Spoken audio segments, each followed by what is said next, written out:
Hi, Holly. Thanks for joining me on Behind the Build. I'm Paul Drake, and this podcast is all about getting real insights from leaders in housing, manufacturing, and construction. There's no scripts, there's no sugarcoating, and it's great exposure for you and your company. So Thank here's you. how I'd like to sort of structure our conversation this morning, stroke this afternoon.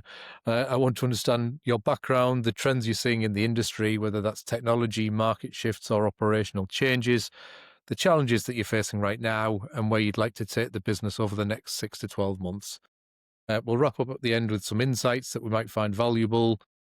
Does that sound good? That sounds great. Excellent. So it'll probably take about 30 to 40 minutes, depending on how long your answers are.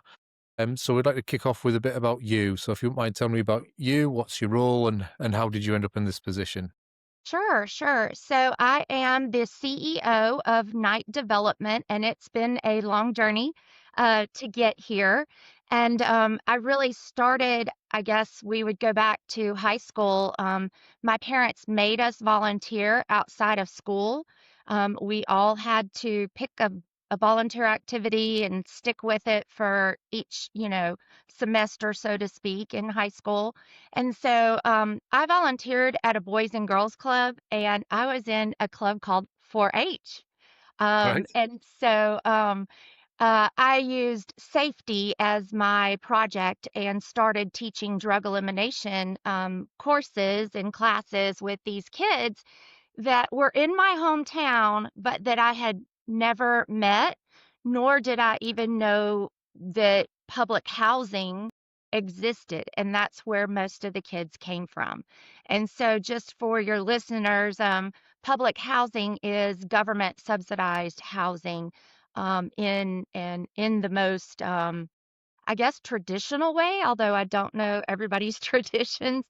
Um, so these children, they had needs, they had lots of different experiences than I did. So that's really where I grew my passion for people in affordable housing and the challenges they face.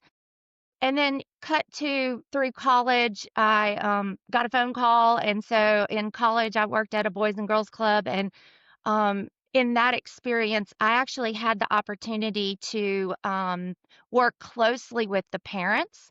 And so that gave me another insight into needs and challenges and all of the things that go along with the people who are in our sticks and bricks. And so I think that also influences what we design and even the product that we use.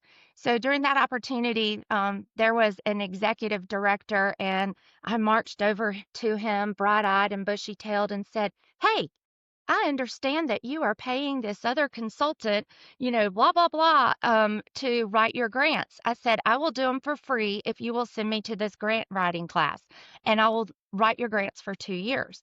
Well, that was phenomenal and really where I got an understanding and background, that one class on really how to fill out these applications. And not only did I write his grant for the Housing Authority for 2 years, I was also able to parlay that into a small business, and I wrote 9 other, agencies grants that year. So that's kind of really where I got my start, and then later I took a fellowship with HUD, U.S. Department of Housing and Urban Development, which is one of our government arms, and that fellowship just launched my eyes into a whole 'nother world on policy and rulemaking, and really showed me the inside, or what we call the sausage making of rulemaking, which was also very interesting. Always, a chance to learn. And I just had a lot of opportunities. I never said no. If somebody asked me to hold the door open, I held the door open. I met very famous people by doing that. So when I talked with young people, I always say, do not ignore if somebody needs you to pick up trash, or do not ignore passing out a brochure. You never know what door it's going to open. I Hmm. once got to meet and greet the Martin Luther King family. Just all kinds of neat experiences along the way. just because I would say yes or I would see a need and step in and do it. So that's kind of my background. After I left HUD, and it really was a calling to leave HUD and do something more, which people don't leave HUD at 15 years. You either leave right away or you stay and make it a career. So I just walked away. Hey, I'm doing this. And I did go to work for a developer, and then later we split for very amicable reasons. And I had to find other partners to work with, and that's kind of how we got to where we are today. Excellent. So what does the organization do, Holly? So we specialize in helping uh, public housing authorities transition from public housing to affordable housing. Traditionally, in 1937, the Housing Act was invoked, and that allowed for all of the states to create or give charter to public housing authorities. And so some jumped on the bandwagon and were starting, in the 40s right away. People were coming back from World War II, and there was a great need for entry level housing. And so we see a lot of things still that are from that era that it's still standing, it's still working, but it just really doesn't meet all the same standards that we have today. And so that's what we do. We bring private funding to a public private partnership. And we do that through leveraging many different programs, but primarily the low income housing tax credit program. And so that is the number one way in the United States that new housing stock is really being built. And preservation now is a priority in many states. Okay. Sticks and bricks. I've never heard that term before. Is there a typical day in your work life, Holly? Would you Oh, absolutely not. say? Absolutely not. So I am very hands-on, and I like to get to know my developments, and even I always have a one resident that I give my cell phone number to, and that I get theirs so that I can call and really know they're my heartbeat of what's going on at a development. And you know, many years later, that does sometimes get to be a challenge, but I think it's important to stay close to your developments as much as you can. So yeah, a day in the life can be talking with attorneys, can be talking with the general contractor, working through technical problems, developing scope, putting together the financing, getting all the HUD approvals, city approvals. Maybe it's out walking a site and saying, "Oh my gosh, this paint contractor is not working out, GC. You've got to get somebody new." One time I was out on a site and I didn't even make it to the shed because I stopped to pick up all this trash, and this guy comes out and says, "Ma'am, what are you doing? Who are you and why are you picking up this trash?" You know? So, it's kinda interesting. I like to go incognito and just an average Joe to our sites and kinda see how things are going before, I introduce myself. Yeah, yeah. I suppose you're always gonna get a different perspective on things, and people will definitely treat you differently if they don't know who You you are. do, and, Paul, I'm a female, and I'm really in a male business and, male-dominated business, and so that's another thing, a lot of times the GCs don't want to listen, No. but that's okay. I'm driven and polite the whole way as I'm saying, "You're gonna have to repaint this." That's a good way of doing it.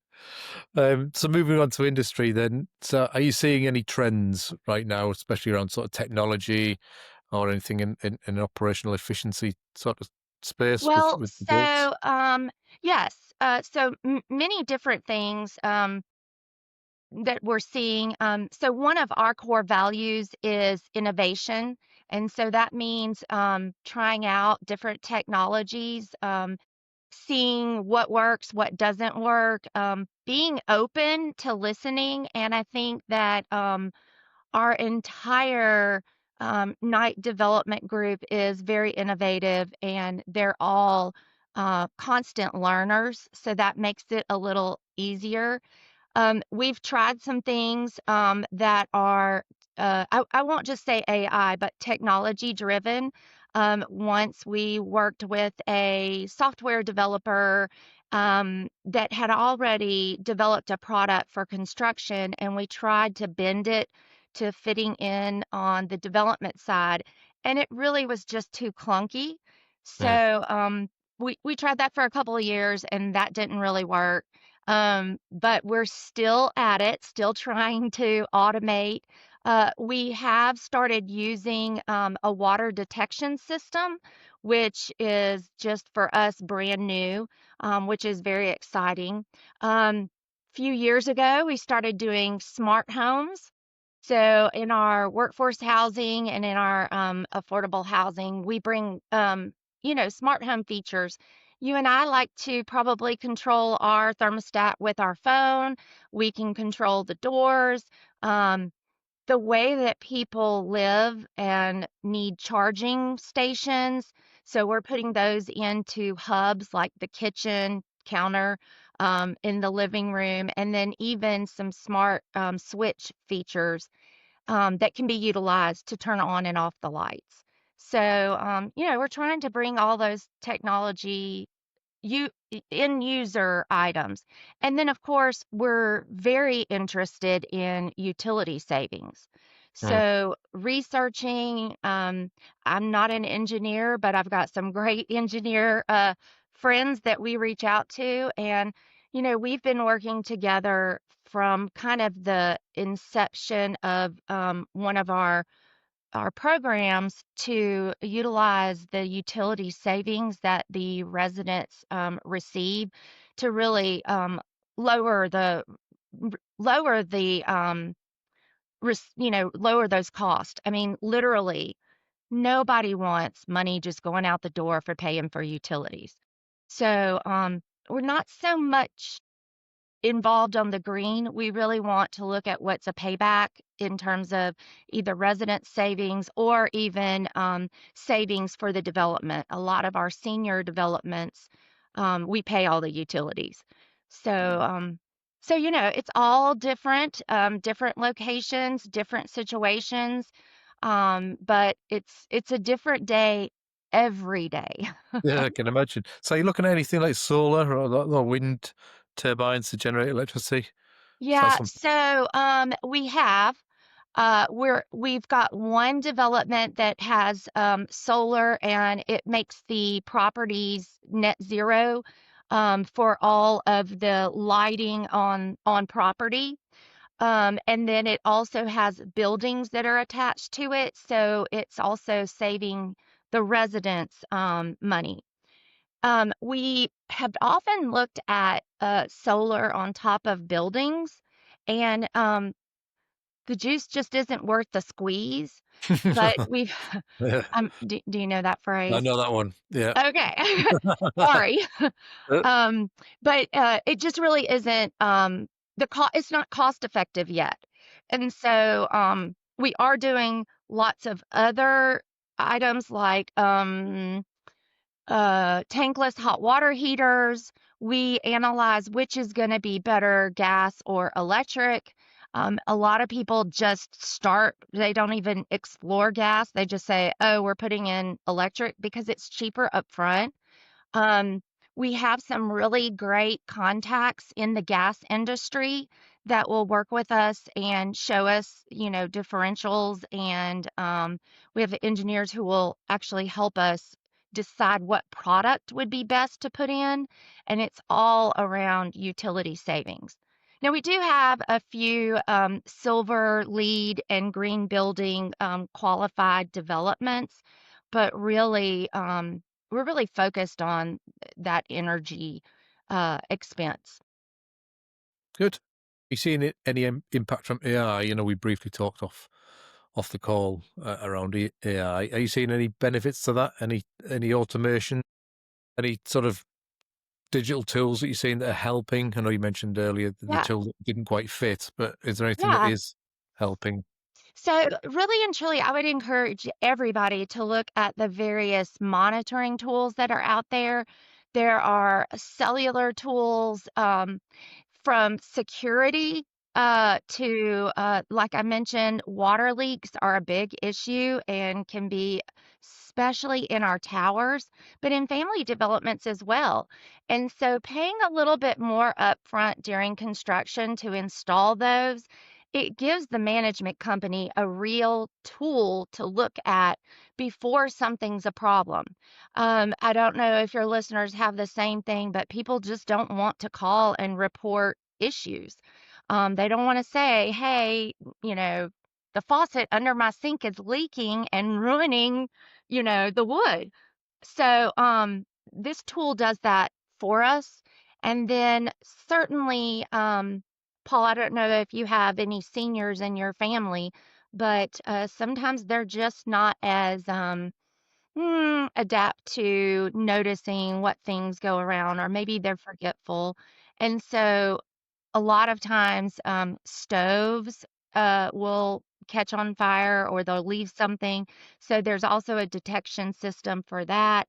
And then we have uh, some other tools that we utilize on the fire suppression side before it gets to sprinklers, which damage everything. Mm, yeah, We good. I would also say that we also use a lot of education. So just for those contractors that don't think that I mean, everybody knows that you can have a bad tenant, but one time I walked in and I was inspecting this lady's house, and we had these beautiful new luxury vinyl floors, and she had waxed them till they were a high shine. And she was so proud of it. And of course, I didn't have the heart to say, "Oh my God, what have you done?" So we realized that we needed to have a product guide. So we actually developed at that particular development, and it was actually a series of developments. I think we did 5 in that town. Um, we worked with our partner to figure out, like, here are the things that with the sink, here are the products you can use on your floor, here are the products to use, um, in the bathroom. And so we actually gave a product guide, and we didn't just use high-end products. We also used I'm just gonna use, like, the dollar store or whatever, a discount barns or whatever they are there. I don't know what you call yours, but, um Same sort of thing. It's discount yeah, shops yeah, essentially. yeah. Everything's a dollar is really a dollar 25. Yeah, we've got a Poundland, but nothing's ever a pound anymore. Poundland, okay. Pound But World or same something like that. Yeah, same Yeah, concept. You can't yeah. go into the high-end, store that our residents are not gonna really shop. You really have to meet them where they are. And I think even in market rate, when young people are coming out of college or university, as you might call it, they're not buying homes like they used to. Traditionally, you'd come out, you'd settle down, you'd buy a home. That was, the young people are not. So that creates two issues. Number one, they don't always know how to clean their house, or what products to use, or how to mow, or how to weed eat. I don't know what happened to these kids, but they didn't learn all of that. So it is a teaching and tool, and you really have to do some education, whether it's a video, whether it's one-on-one. We do a lot of housekeeping. We also really work with our contractors and bring whomever the maintenance team is going to be, or who they are, so that we're installing products that they know are tried and true and tested. So that's also super important. Just know who your clients are, and even when we install smart home features, not everybody has a cell phone. but not everybody understands how to use the thermostat. Um, even one time, speaking of people that have aged in place, we try to bring updated amenities to our sites, like existing sites. And so we were really excited about putting in dishwashers that nobody had had before. And can you take a guess at like the first lady's house that I went to? And I was so excited. How do you like your dishwasher, Miss Linda? How's it going? What do you think she showed me? It definitely wasn't the dishwasher, was it? Well, she wasn't using it to wash dishes, but she was very Using the excited clothes. that that was the best storage system we could have ever put in. Wow. So she wasn't washing her clothes in it then. That's a Well, good no, thing. she wasn't washing her clothes. That's a good one. That's a really good one. But she just again, you cannot just think about sticks and bricks and just that piece. You really do have to focus on knowing your audience and knowing what amenities are the right amenities. And we do we push the envelope. We have I don't know if you have uh hardy board or it's a concrete cementous siding. Do you have that?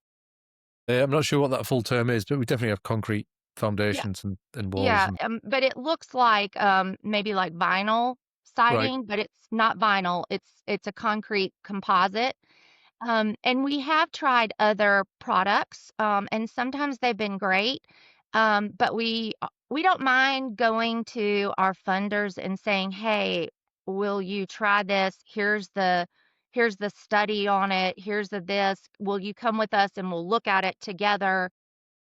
So we've done that a couple of times, just to push the envelope to try some new technology. You don't know it if you don't try it. Yeah, exactly. Yeah. Totally agree with that. So are you seeing any concerns from your peers in the industry? Anything that you're all talking about that Well, and then the other issue is I have some market rate friends, and they're really seeing a softening. And I don't know if you were tracking, COVID, but here we just like shut down so many things. Our industry was considered essential, so we were able to continue to operate, but so many things were shut down, and people are still digging out from the rental payment issues on payment plans. And so, we fared a little bit better because we have more subsidy than some of my colleagues who don't have as much subsidy at their projects. But a lot, whether it's market rate or affordable, we still have some of those issues on our books. And when that happens, your investors are nervous and they're having more conversation with you, and so that's an issue. And then just there's aging of property. So you know, I'm relatively new to the business, considering some of my colleagues, and I guess I would say my mentors. They're kind of at the tail end, and they're getting out and they're wanting to sell, and they're selling affordable, but they're also selling getting out of market rate. So uh, instead of saying that it's really a challenge right now, because I'm not in that situation, I see that as a huge opportunity. So we're really, in 2026, one of our company goals is really looking at those acquisitions and those C-class properties that we can turn into affordable. So we really are looking at market rate in certain metropolitan areas, or people who are selling their inventory, and really looking at acquisitions really hard right now. So it is a challenge for many, but then also for us, we see it as a way to expand affordable housing and preserve housing. A lot of people just want to bulldoze and rebuild, yeah. and so we do a lot of preservation, a lot of how can we reposition this? How can we get a big injection of capital to projects that have never had a capital improvement. They've had maintenance money, but the agencies that we work with have never had an investment of private money in whether it's lending or equity or any of those tools. So imagine the situation that some of these communities are facing with the inventory they have. Um, I've also met with a lot of leaders, a lot of mayors, governor officials, things elected officials. I don't know what you have in terms of your Similar principle. Yeah. yeah, like With elected. local, like a town Yeah. representative or Yeah. whatever. I'm sure you have some of those elected people, whether they're really elected or they're elected because they're in the community, you know. That's a conversation for another day. Yes, right. We call them barstool Yeah. officials. Yeah. So, you know, we have a lot of conversations, and people who have traditionally been just focused on economic development and bringing new industry, really, they are having conversations with us around, okay, we can get this industry here, but how are we going to house people? And they don't. I'll give you a really great example of that. There is a plant that is being installed, and it's a big national plant that does power tools. And so it isn't the housing agency that called us and that asked for us to respond to, submit a proposal. It was actually the economic development agency in town, and they said, "Gosh, we're predicting a need of 3,000 units and at various incomes." So if it's not the plant manager or an engineer or a highly skilled technician, then they're making, maybe $20 an hour. And so in our country, our national average, if you work 40 hours a week, you need to be making at least $24 an hour to afford just a modest two-bedroom rental. So, I don't know that those numbers equate, to your pounds, but um, there's not a lot of people making that or, that high of a salary. And then we have a minimum wage. And so if you're making minimum wage, you would have to work 90 hours a week to afford the same rental. So Well. bringing some subsidies as we build to actually buy down the price of the rent is super important. And then finding so that's during the development phase that you're bringing those costs down with a commitment that you're going to serve certain tiers and Mhm. certain income levels. But just imagine the lower down the income bracket you go, the more subsidies you need. So that's where the government will pay private landlords to actually utilize utilize their programs to provide affordable. So we have a plethora of different income levels that we target. We're working in some markets where we're going up to 120% of the area median income. And Right. then we're also targeting at 30% of whatever that median income is in the community. So you can see that our product may have to change Mm. depending on, we may need different type of amenities. We may need upgrades to countertops and appliances depending on what market we're in and what the expectations are in that market. Mm. So, just knowing those pieces, and that's fluctuating so much, it really does impact what you design. And so we're very community driven and really do a lot of listening before we go in and build and talking. And so a lot of developers just have their cookie cutter, this is what we do. We do, 300 units and it's this style and we're going to plop it in your community. And, I don't think that works in all cases. So we've just tried a different approach than a lot of my colleagues, and so I think we're always occupied. So I Yeah, would say that sounds like. we're a success. Yeah, well, it sounds like you're making a success of it. I was going to actually ask you what the opportunities were, but you've kindly answered those already. Oh, You okay.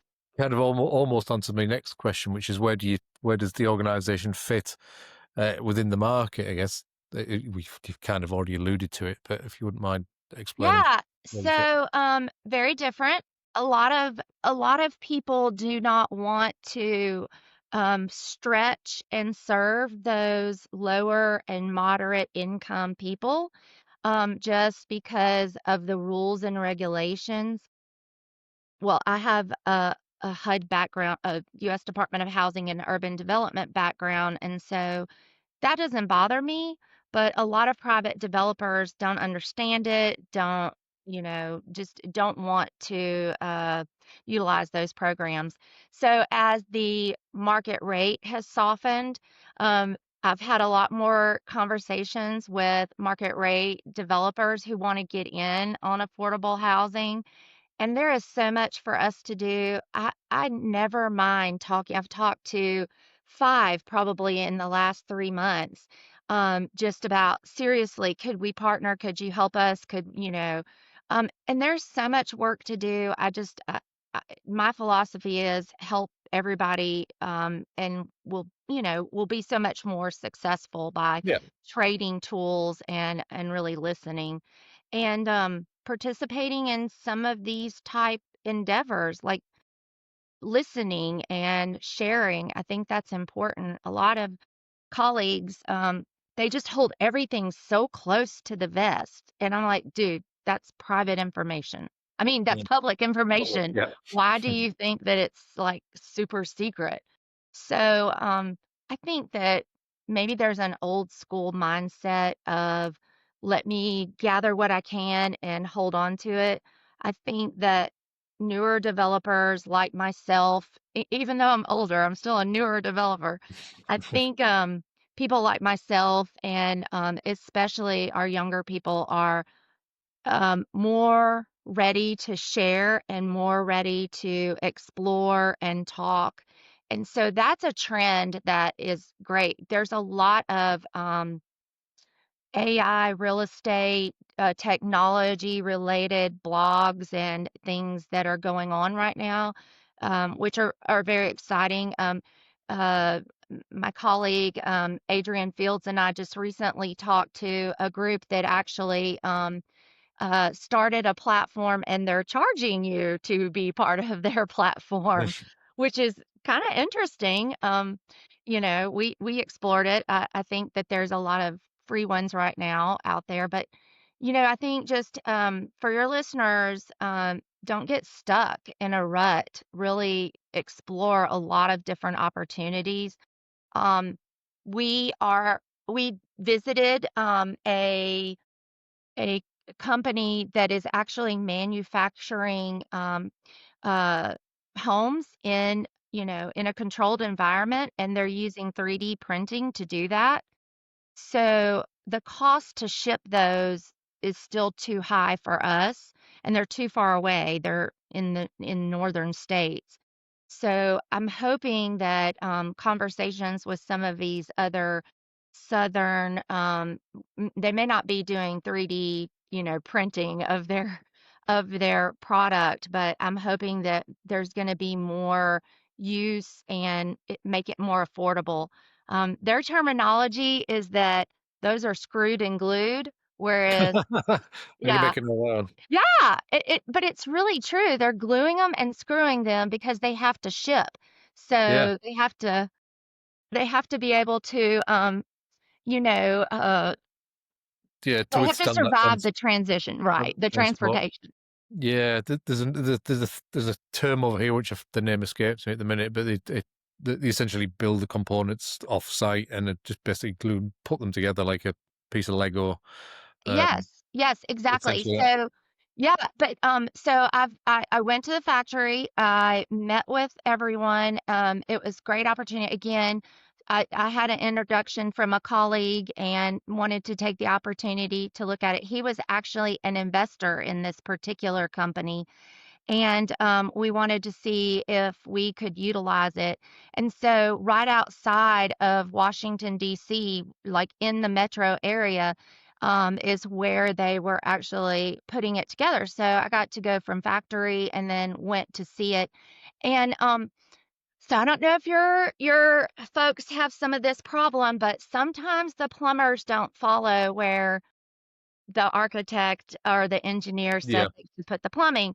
Or same thing with the electricity, they'll wire it and you're like, "What happened? This is spaghetti." Behind the wall. So, truly, I mean, I may not be an engineer, but you can look and see, wow, that doesn't look right. yeah. I So, think y bad so tradespeople exist across the world, don't they? yes, okay, okay. I think that's a problem that everybody can get. And so it's really important to look at these, and there are more quality controls when you're doing it in the factory. You still need the local labor when you get on site, but I think that you're controlling so many things that could be a mistake and what we call redos. Do you have redos? We probably do, but I'm not sure it's that word. But yeah, You're gonna redo it because yeah, it's yeah, not right. yeah. Do-overs, I don't know what you wanna call it, but it's tear out, redo it, and that is time and money for the developer, it's time and money for the GC, that's just not what we want. So if you can control those by using technology and 3D look at things that are going to say, "Ooh, there's a problem there," before you get out on site, it's great. It also helps with, I mean, this is why we're so interested in it. It helps with interest rates, so you can be quicker there. And then we have lots of storms. So I'm sure you have some of the same climate problems that we face, whether it's a hurricane or landslide or terrible soil or No, all those things. Theft. I don't know if you have, surely people have crime issues and yeah, yeah. We same share all the thing. same problems, just not Yeah, probably. We don't get hurricanes. same thing. So, Yeah, we're doing interesting things around security, not just hiring a police officer to sit outside your development while you're under construction is really so expensive. So, and I might say not always effective or security guards. So we're really looking at a different approach to that. We're in a community called Wellston, Missouri. And Wellston was not far away from where there were fires and riots that happened after a terrible police case gone wrong. And so everybody said, even the investor, we had to work to get the investor to invest in this development and said, oh, crime's going to be your problem. Crime's going to be your problem. Well, actually, it really wasn't. We worked with the police department. We worked with the local nonprofits. We worked with resident groups. And we really had very little crime issues and petty theft or any vandalism throughout that build process. So I would also say look at doing things differently in terms of just plopping down your security. There's so many new technologies. We use cameras on the inside of the buildings, which go from place to place as we go through phases. We work closely with the GC and will include different security packages in with the GC contract. And it's got to be a win for everybody, the developer, the budget, it's got to be a win. So, not just saying, well, that's your responsibility. If you want that job, you'll do this. It's gonna blow back on the developer, the investors, if it's gonna take longer time because things are being stolen, you have to reorder them. Um, So I think that's super important. And then just using logistics on smart logistics on getting equipment and um, acquisition of all the product that you need. During COVID, that really slowed us down. I think we're finally starting to come back. And so we got additional tax credits for that particular project. So it's really about coming together and communicating, and we show it in writing and show people instead of just kind of mealy mouth, oh, it's too costly. We really can put those costs in writing and have had some great analysts help us with that. Good. So where do you want to see the organisation go over the next sort of 6 to 12 months, Holly? Is it Yeah. organisational company? What would you class Well, I business? think that our bread and butter is still going to remain working with nonprofits and public housing authorities. And our passion is really to help them get out of a traditional housing situation and really look forward to being housing organizations. And I think that's our mission, is to really work with those agencies and help them partner and help them understand how to be the expert on housing in their community. So that will never go away. And then I think, like I mentioned, really looking at acquisitions and even adaptive reuse. It, yeah, it's sure easy to go outside into the suburbs, get a plot of land, and plop some housing down.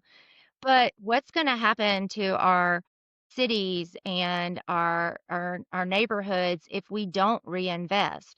And so, yes, it's harder. We certainly pick the harder projects. I don't see that going away.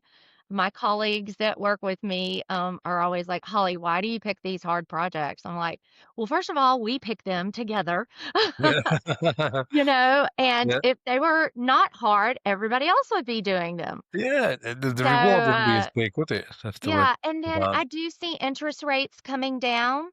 However, we've had some rule changes in our tax structure that now are allowing states more tax-exempt bond authority. Well, that's really hurt us. I think policymakers don't fully think through that. You've heard this term, unintended consequences. yes. So, it's even more important to really for us to talk with these market rate developers because they don't have the relationships and can't get funded. So I think over the next 12 months, we're really gonna be heavy on always doing our bread and butter, but also looking at acquiring these different properties and converting them. Another really important thing for us, Paul, is that um, we have agencies that have these rental subsidies, and it's called housing choice voucher. And so the agencies give it to the tenant, and the Mhm. tenant can take it. We call it walking vouchers. They can go anywhere in the private market that accepts the voucher, and they pay what they can afford, 30% of their income. So, for example, maybe the rent is $1,000. Maybe they pay 600 and maybe the subsidy pays the other 400. Well, one of the problems that is happening is that there's not enough quality housing that will accept the voucher. And so these agencies that get the vouchers out are struggling to help residents find places. So, as we move forward, I don't want to tell everybody the secret, but Don't stop the recording now. yeah, it's recording, but if you're listening and you want to work with us, hey, we'll teach you how to do this. Um, the vouchers can be what we call sticky vouchers, and they can be project based with a contract to the development. And so that's really important, really key. And so we see that as a problem in the market that we can fix. It's going to take 24 months to 36 months to fix it, but we are also encouraging those agencies to work with us and actually project based so that people have a place that they can go and know that this place will offer, a rental for them. And then one last just interesting thing that we do is, we don't want people to stay in affordable housing. We really the goal is to have people out and up and self-sufficient. So working with self-sufficiency programs and work programs is super important. And so we're also working on some interesting homeownership opportunities. So we can use our tax credits to build homeownership. And so that is something that we're doing and more and having more conversations about so that folks can take their what's traditionally voucher for rental and they can use them to help with their mortgage payments. So that's getting other people into homeownership. And in our country, that's the number one way people accumulate wealth and families accumulate wealth.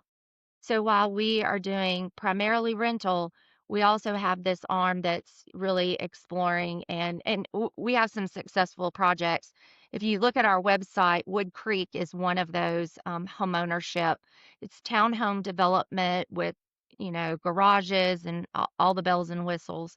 And so at the end of 15 years, when the investor exits, they will have the opportunity to buy their home at a very discounted, so the value of the home will be, in the 250s, 260s, and their mortgage will be around 97,000. I'm talking in US dollars. Yeah.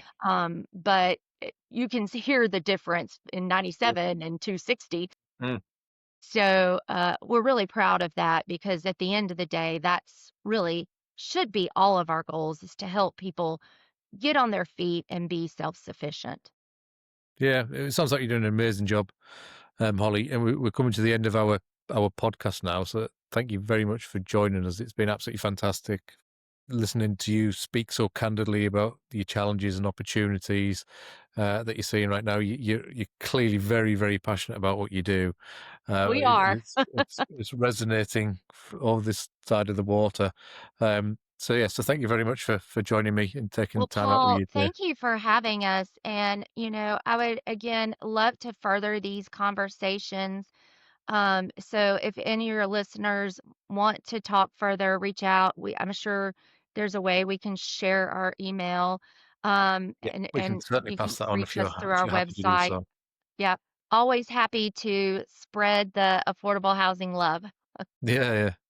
Thanks, Ollie. Thank you.